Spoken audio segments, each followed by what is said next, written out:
Our Lenten lunchtime lessons for this year are taken from a series of meditations on the Lord's Prayer, written in 1951 by bishops of the Episcopal Church.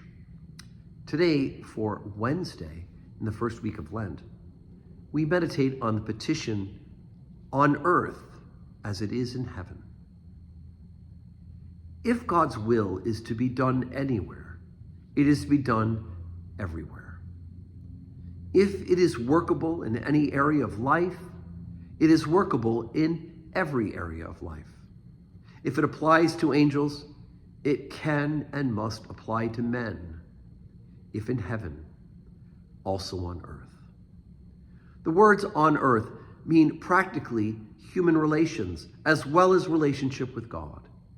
It is the task of the Christian church to labor for the achievement of doing of God's will in every human relationship and in every area where men dwell. This is far wider than the preaching of a social gospel.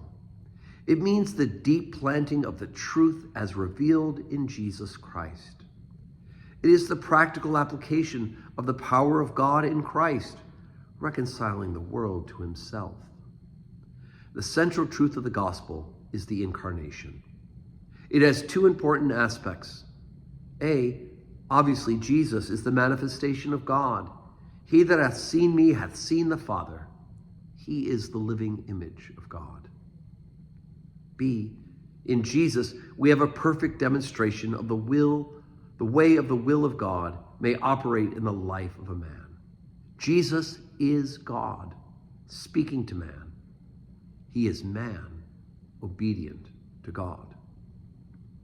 Would you know what God is like? You may see him in the face of Jesus Christ, in his teachings, in his dealings with all sorts of conditions of men, in his handling of all sorts of kinds of situations. Would you know what man is like at his best? He might see him in the actual life of a man whose meat and drink was to do God's will on earth as it is done in heaven. The doing of God's will on earth is the only hope of securing what we deeply desire, the opportunity to live and labor in security and peace. To this end, his will must be done.